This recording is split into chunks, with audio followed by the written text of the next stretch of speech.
दोस्तों जय श्री कृष्ण। श्रवण कीर्तन और मनन साधनों की श्रेष्ठता। सनत कुमार व्यास संवाद। व्यास जी कहते हैं, सूची के वचनों को सुनकर सभी महर्षि बोले, भगवान आप वेदतुल्य अद्भुत एवं पुण्यमय शिव पुराण की कथा सुनाइए। सूत जी ने कहा, हे महर्षिगण, आप कल्याणमय भगवान शिव का स्मरण करके वेद के सार से प्रकट शिव पुराण की अमृत कथा सुनिए। शिव पुराण में भक्ति, ज्ञान और वैराग्य का गान किया गया है। जब सृष्टि आरंभ हुई तो 6 कुलों के महर्षि आपस में वाद विवाद करने लगे कि अमुक वस्तु उत्कृष्ट है, अमुक नहीं। जब इस विवाद ने बड़ा रूप धारण कर लिया तो सभी अपनी शंका के समाधान के लिए सृष्टि की रचना करने वाले अविनाशी ब्रह्मा जी के पास जाकर हाथ जोड़कर कहने लगे, हे प्रभु, आप संपूर्ण जगत को धारण कर उनका पोषण करने वाले हैं। प्रभु, हम जानना चाहते हैं कि संपूर्ण तत्वों से परे परात्पर पुराण पुरुष कौन है। ब्रह्मा जी ने कहा, ब्रह्मा, विष्णु, रुद्र और इंद्र आदि से युक्त संपूर्ण जगत समस्त भूतों एवं इंद्रियों के साथ पहले प्रकट हुआ है। वे देव महादेव ही सर्वज्ञ और संपूर्ण हैं। भक्ति से ही इनका साक्षात्कार होता है, दूसरे किसी उपाय से इनका दर्शन नहीं होता। भगवान शिव में अटूट भक्ति मनुष्य को संसार बंधन से मुक्ति दिलाती है। भक्ति से उन्हें देवता का कृपा प्रसाद प्राप्त होता है। जैसे अंकुर से बीज और बीज से अंकुर पैदा होता है, भगवान शंकर का कृपा प्रसाद प्राप्त करने के लिए आप सब ब्रह्मर्षि धरती पर सहस्रों वर्षों तक चलने वाले विशाल यज्ञ करो। यज्ञप्ति भगवान शिव की कृपा से ही विद्या के सारतत्व साध्य साधन का ज्ञान प्राप्त होता है। शिवपद की प्राप्ति साध्य और उनकी सेवा ही साधन है, तथा जो मनुष्य बिना किसी फल की कामना किए उनकी भक्ति में डूबे रहते हैं, वही साधक हैं। कर्म के अनुष्ठान से प्राप्त फल को भगवान शिव के श्री चरणों में समर्पित करना ही परमेश्वर की प्राप्ति का उपाय है, तथा यही मोक्ष प्राप्ति का एकमात्र साधन है। साक्षात महेश्वर ने ही भक्ति के साधनों का प्रतिपादन किया है। कान से भगवान के नाम, गुण और लीलाओं का श्रवण, वाणी द्वारा उनका कीर्तन तथा मन में उनका मनन शिवपद की प्राप्ति के महान साधन है, तथा इन साधनों से ही संपूर्ण मनोरथों की सिद्ध होती है।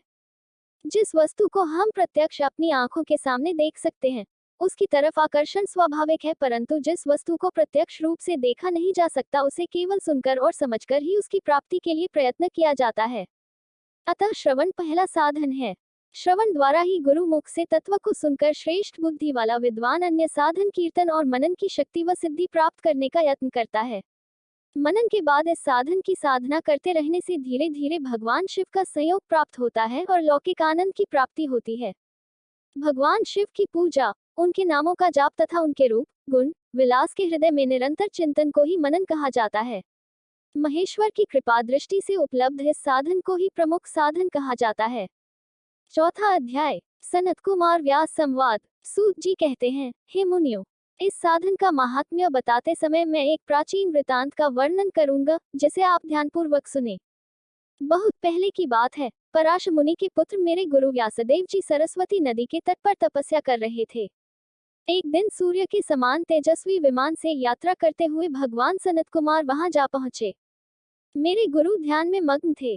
जागने पर अपने सामने सनत कुमार जी को देखकर वे बड़ी तेजी से उठे और उनके चरणों का स्पर्श कर उन्हें अर्घ्य देकर योग्य आसन पर विराजमान किया।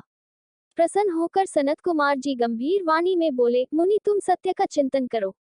सत्य तत्व का चिंतन ही श्री प्राप्ति का मार्ग है। इसी से कल्याण का मार्ग प्रशस्त होता है। यही कल्याणकारी है। यह जब जीवन में आ जाता है तो सब सुंदर हो जाता है। सत्य का अर्थ है सदैव रहने वाला। इस काल का कोई प्रभाव नहीं पड़ता, यह सदा एक समान रहता है। सनत कुमार जी ने महर्षि व्यास को आगे समझाते हुए कहा, महर्षि, सत्य पदार्थ भगवान शिव ही हैं। भगवान शंकर का श्रवण, कीर्तन और मनन ही उन्हें प्राप्त करने के सर्वश्रेष्ठ साधन हैं। पूर्व काल में मैं दूसरे अनेकानेक साधनों के भ्रम में पड़ा घूमता हुआ तपस्या करने मंद्राचल पर जा पहुंचा। कुछ समय बाद महेश्वर शिव की आज्ञा से सबके साक्षी तथा शिवगुणों के स्वामी नंदिकेश्वर वहां आए और स्नेहपूर्वक मुक्ति का साधन बताते हुए बोले, भगवान शंकर का श्रवण, कीर्तन और मनन ही मुक्ति का स्रोत है। यह बात मुझे स्वयं देवाधिदेव भगवान शिव ने बताई है, अतः तुम इन्हीं साधनों का अनुष्ठान करो। व्यास जी से ऐसा कहकर अनुगामियों सहित सनत कुमार ब्रह्मधाम को चले गए। इस प्रकार इस उत्तम वृतांत का संक्षेप में मैंने वर्णन किया है। ऋषि बोले, सूत जी, आपने श्रवण, कीर्तन और मनन को मुक्ति का उपाय बताया है, किंतु जो मनुष्य इन तीनों साधनों में असमर्थ हो, वह मनुष्य कैसे मुक्त हो सकता है? किस कर्म के द्वारा बिना यत्न के ही मोक्ष मिल सकता है? दोस्तों अगली वीडियो देखने के लिए आप चैनल सब्सक्राइब जरूर करें और लाइक करें और कमेंट करें। जय राधा महारानी जी। दोस्तों जय